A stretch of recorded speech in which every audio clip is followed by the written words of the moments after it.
Hello friends, good morning. তোমরা সবাই কেমন আছো? আশা করি তোমরা সবাই খুব ভালো আছো। আর একটা নতুন দিনে নতুন সকালে তোমাদের সাথে গল্প করতে আর কিছু কাজ শেয়ার করতে চলে আসলাম। আর দেখো, আজকে ব্রেকফাস্ট কিন্তু আমার রেডি হয়ে গেছে। কী কী দিয়ে ব্রেকফাস্ট করছি? দুধ জাল দিয়ে রেখেছি। আর এখানে আছে রুটি, আম আর এই সিঙ্গাপুরি কলা। আর এখানে আছে গুড়। এই দিয়েই হবে আজকের ব্রেকফাস্ট। চিনি দেবো না, চিনিটা না একটু অ্যাভয়েড করেই চলি, যতটা পারি গুড়টাই খাওয়ার চেষ্টা করি। জানো তো, চিনি ময়দা যতটা অ্যাভয়েড করে চলা যাবে ততটাই মঙ্গল। তাহলে পরে রিজুর বাবাকে খেতে দিয়ে দিই রুটি দিয়ে, দুধ দিয়ে আর কলা আম দিয়ে। তো চলো।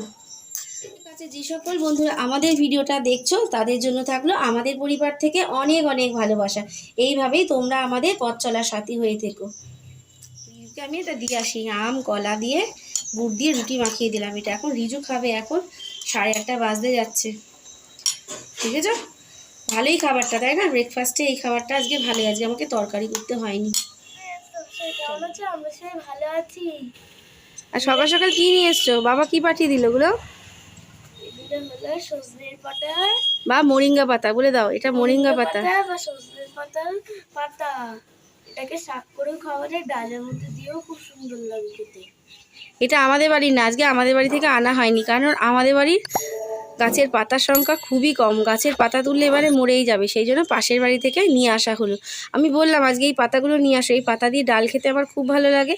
আর সজনের পাতা তো খুবই উপকারী, কারণ ব্লাড প্রেশার এবং অবশ্যই ব্লাড সুগার নিয়ন্ত্রণ করে।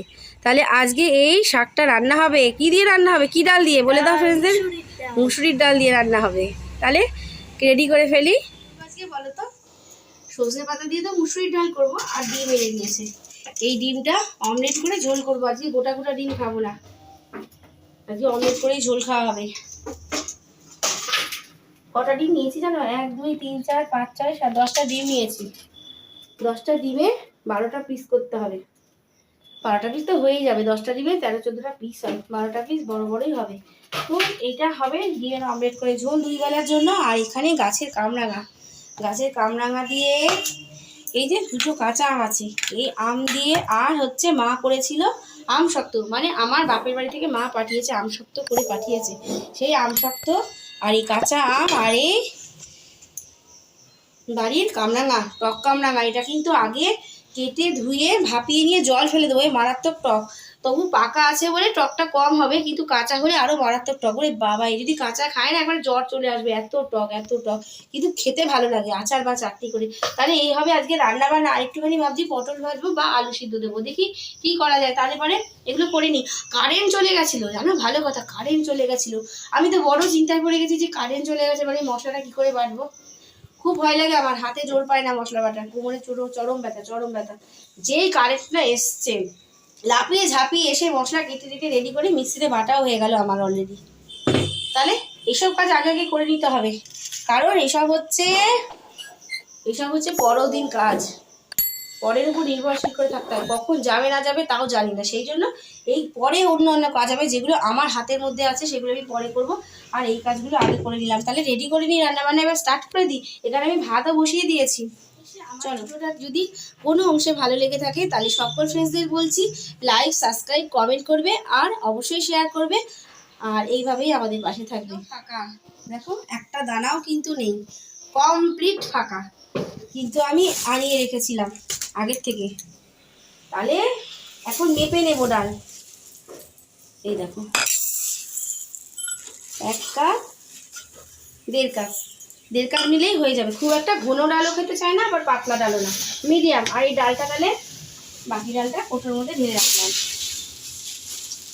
এরপর আমাকে সজনে পাতা ছাড়াতে হবে, সুন্দর করে ছাড়িয়ে ডালের সাথে সিদ্ধ বসিয়ে দেবো, একসাথে সিদ্ধ বসিয়ে দেবো, লঙ্কা দিয়ে নুন দিয়ে। বুঝতে পারলে ফ্রেন্ডস? তো কাজ বলো, পারি না কাজ করতে, আর পারি না। এক একদিন না এনার্জি পায় না, জানো তো, কাজের এনার্জি পায় না এক একদিন। কি যে হয় কি জানি, এক একদিন স্পিডে কাজ হয়ে যায়, আবার এক একদিন কচ্ছপের মতো ধিকোতে আমার কাজ এগোই। কি করি এরকম করলে হবে? এরকম করলে সংসার চলবে না। তাহলে গল্প পরে করছি, দাঁড়াও ডালটা বসিয়ে আসি। ওখানে চলে এসেছি, দেখছো কত লেবু হয়েছে। আমি কোন লেবুটা পারবো, এই লেবুটা পারবো না ওই ভিতরে ওই সবুজ লেবুটা পারবো? আমি হচ্ছে ভিতরে সবুজ লেবুটাই পারবো। চলো ধুয়ে পেরে নিয়েছি, নিই। আগে ধুয়ে নিয়েছি। ওরান যেদিনকে আমি কুড়িয়েছিলাম সেদিনকেও ধুয়ে নিয়েছিলাম, কারণ কাদামাটি লেগেছিল। আবার আজকেও ফাইনালি আরেকবার ধুয়ে নিলাম। এবার কেমন করে কাটবো দেখো, মাথা কাটবো, পিছন কাটবো, তারপর এই যে শিরগুলো আছে না, এই শিরগুলোকে এরকম ভাবে কেটে ফেলতে হবে। প্রত্যেকটা শির এইভাবে কেটে ফেলে স্টারের মতো করে কাটতে হবে, চাক চাক করে। দেখো স্টার স্টার দেখতে, তাই না? একদম স্টার স্টারের মতো লাগছে। এইভাবে চাক চাক করে প্রত্যেকটা কামরাঙা কেটে ফেলতে হবে। দেখো আরেকটা কাটছি, এইভাবে কেটে জলে সিদ্ধ করে ভাপিয়ে নেব, তারপর জলটা ফেলে চাটনি হবে, চাটনি। আর দেখো সজনের পাতা ছাড়িয়েছি, কত ডালপালা বেরিয়েছে, এগুলো সব ফেলে দিতে হবে। কিন্তু চাটনিটা এবার বসিয়ে দিলাম, এটা ফাইনাল ফাইনাল রান্না। চাটনি হয়ে গেলে আমার রান্নাঘর থেকে ছুটি। আর এখনো কিন্তু আমি এটা দিইনি, আমসত্ত্বটা লাস্টে দেবো। লাস্টে না দিলে না একদম গলে ক্ষীর হয়ে যাবে।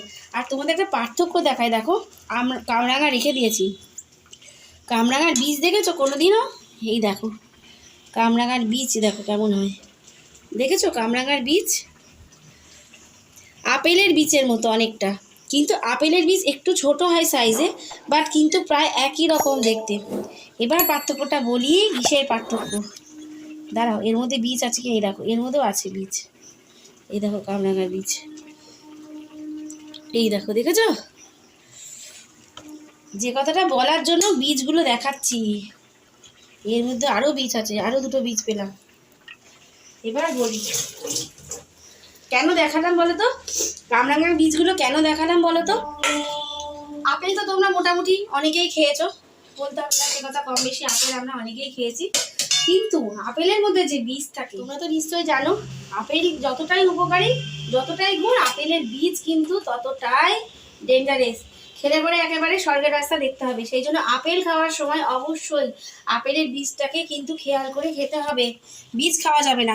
কিন্তু কামরাঙার বীজ কিন্তু অতটা ডেঞ্জারাস না, অতটা খারাপ না। আমি কামরাঙার বীজ সম্বন্ধে জানি না, কারণ আমাদের বাড়িতে কামরাঙার আচার চাটনি সব কিছুই হয়, ডালেও দিই, তো এই বীজ শুদ্ধই খাওয়া হয়ে যায় মোটামুটি। অত বেঁচে টেচে দিতে পারি না বাপু, কিন্তু খেয়ে তো বেঁচে আছি, দিব্যি মরিনি। আজকে অনেকদিন ধরে খাচ্ছি কিন্তু এই কামরাঙা চাটনি আচার। সেই জন্য বলে দিলাম এই পার্থক্যটা, একটা সতর্ক বার্তাও বলতে পারো, যে আপেল খাওয়ার সময় অবশ্যই বীজটাকে খেয়াল করে খেতে হবে।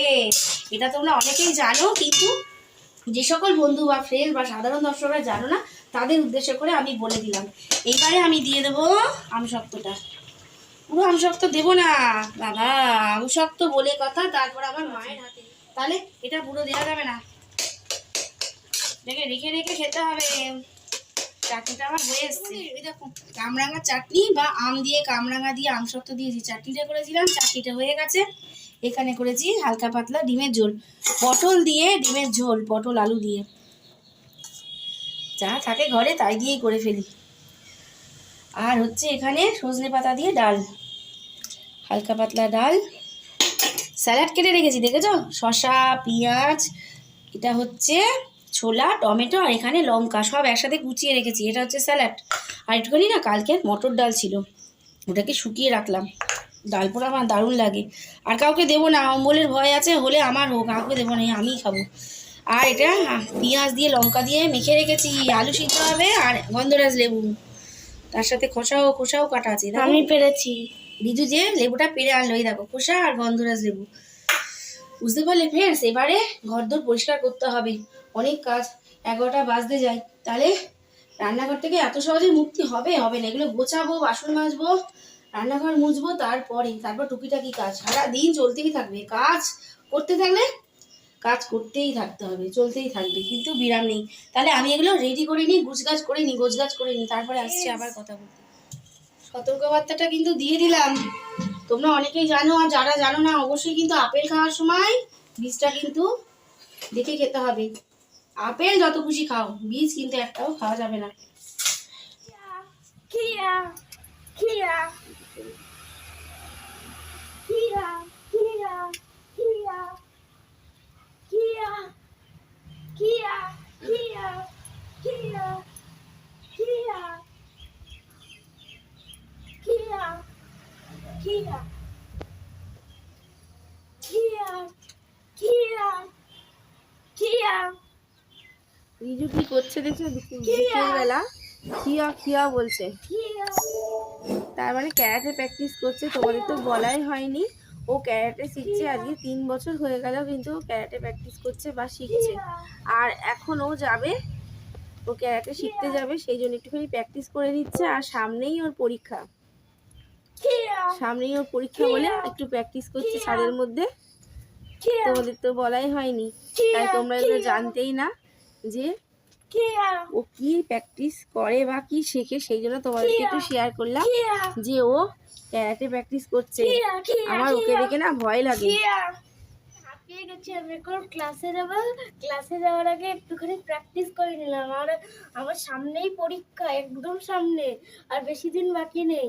তাই একটু চাপে আছি, তাই আজকে প্র্যাকটিস করলাম। আর গা গুলো গরম করলাম। গা গরম করলে প্র্যাকটিস করলে সুবিধা, বেশি হাঁপাতে হয় না, কিছু করতে হয় না, মানে ওই যে এনার্জিটা যায় ওটা যায় না যদি গা গরম করি। তো আজকের মতন ভিডিওটা এখানেই রাখছি। তোমরা সবাই ভালো থেকো, সুস্থ থেকো। লাইক সাবস্ক্রাইব কমেন্ট তো জানোই করতে হয়। সবার ভিডিও, আমাদের না, সবারই ভিডিও যদি দেখো একটা লাইক এবং একটা সাবস্ক্রাইব দিয়ে দিও। আর শেয়ার সুন্দর কমেন্ট করতে হবে। তো টাটা, আবার নেক্সট ভিডিও নিয়ে আসবো। God bless you all, tata.